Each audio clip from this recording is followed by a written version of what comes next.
Hello and welcome to my presentation. My name is Tanner Pauly, and today I will be sharing of ways that we can evolve your business like a brain. First, I'd like you to consider, is your organization a hunter-gatherer organization? Now, you might be wondering what that means, and it's an analogy that I am going to use to explain all these different characteristics and abilities of how to help our businesses function and evolve as a brain does. Now, hunter-gatherers would chase their food, and they put such a high priority on obtaining food that they would literally give up and sacrifice the shelter, maybe access to water. It certainly put a strain on mothers and children, and as well as elderly, and all those things took a back seat to this such a high priority of obtaining food. And it did work, and we are products in a way of hunter-gatherers, and so it did continue to sustain life and had its role in our history. But it's obvious that we don't do that and haven't done that way of living for a long time. And that is because we have evolved, but it makes you wonder why hunter-gatherers were a thing for so long. And I would suggest that this is due to single loop learning. Now, single loop learning is when the process enables the organization to carry on on its present policies to achieve its objectives. So this way of living, this way of following and prioritizing food, allowed the hunter-gatherers to simply live, and that's all that they wanted it to do. And as part of living, there's different things that come up and different conflicts that occur. Now, three types of conflict are task conflict. How are we going to allocate these different resources or use these different abilities to accomplish this task? Relationship conflict is personal and usually pretty negative, that it's conflict that arises from one party not liking a personal attribute of another party, and that is causing this conflict. Lots of judgment and bias there. Now, process conflict is pretty different from the other two types of conflict, as process conflict, in my opinion, is very positive, and when executed correctly can be the cause for great change. Now, at its worst, process conflict can simply determine that the process, the way you're going about something, is the best way, but there really isn't a much better way to do it, and you go on your merry way and continue doing that process. At very best, process conflict allows for improvement and growth, and to recognize that, hey, this way that we've been doing this has worked in the past and it's been great, but as our needs are growing, that there's a better way, and we've identified it by questioning this process. Very different than the hunter-gatherer lifestyle and just sticking to what you know and being content with your satiating of the need of food. Now, this process of changing for the better all begins with double loop learning. And double loop learning occurs when error is detected and corrected in ways that involve the modification of an organization's underlying norms, policies, and objectives. So essentially, someone came along and questioned, why are we chasing our food? Isn't there a better way? Isn't there a modification that we can make in this process that we can still obtain food without sacrificing some of these other areas, and make it a little easier and more consistent for us to have food and water and shelter and just a more predictable environment?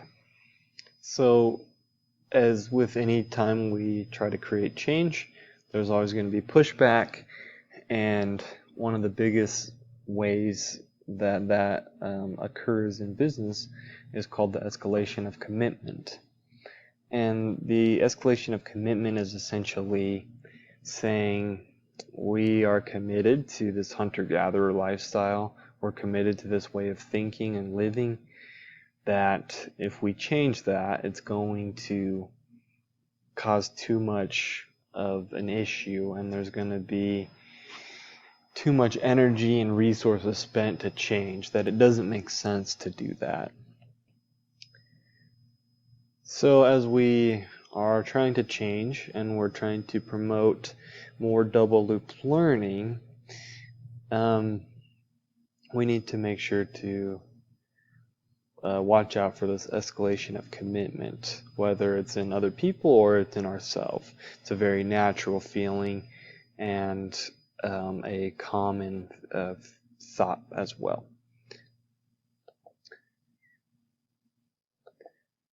Now, single loop learning, as you can see, is very cyclical. Actions produce results and results produce actions. Simply just following the rules. It has a great part of it is that there's few problems with this. It's, again, just very cyclical. It's very, you know what you're getting. And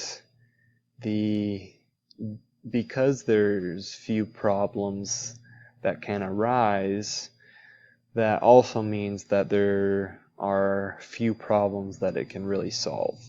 And at best, they are surface level issues. Double loop learning involves much of the same process as single loop learning, but as you can see, there are these assumptions, and these assumptions allow us to change and think about different actions that we can take, and these different actions produce different results. And again, these different results put us in new environments and changes the way that we see the world and the way that we see the possibilities that are within our world. So it's simply changing the rules. And double loop learning leads to organizational learning. We're learning as a whole, and we are allowing, again, the organization the ability to see new environments and to react to new things, which ultimately promotes growth. Now, organizational learning requires self-awareness, honesty, and responsibility.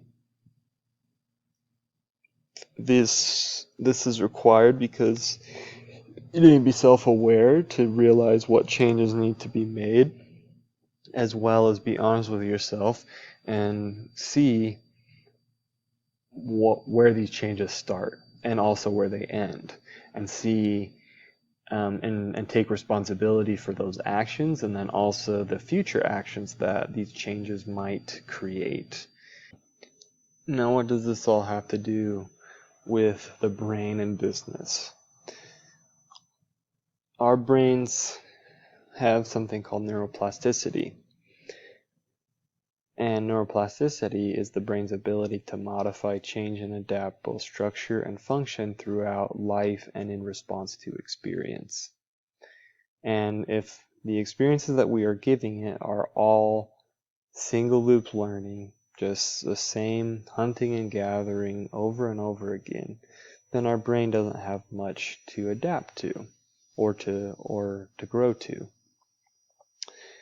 But if we allow more double loop learning, then we are enabling our brain to grow and adapt and to do what it does best and to change.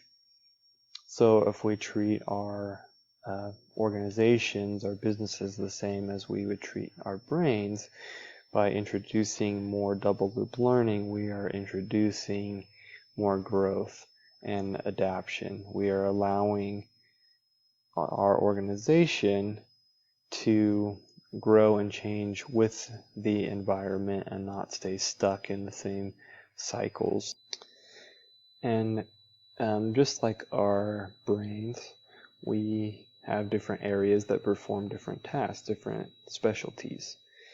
And much like a business, we have the same areas, the same departments that have their own specialties. Now, what allows for neuroplasticity to occur is that these different areas of the brain, although different in function and purpose, at the very root and base, they have the same makeup, which allows them to fill in and to replace, if need be, different areas of the brain. And so if businesses are treated similarly, that everybody is on the same page and everybody is unified and the makeup is the same, then that allows for ultimate flexibility, and as well as other areas can step up and fill in as needed to make sure that the unit stays strong and that there is no area or department that is falling behind. The way that we do this is through introducing more double loop learning. As I say, single loop learning doesn't have its place, but more times than not, double loop learning is a far superior way of dealing with business and different practices that come up, and will ultimately allow our business to grow and adapt and to stay on top of and ahead of the curve that is constantly changing and constantly trying to attack and make different parts of the business crumble. And this allows for more structure, more rigidity in the long-term outlook of the business and its ability to function. That is all my time, and I appreciate your listening and hope that you enjoyed this presentation and learned something. Thank you.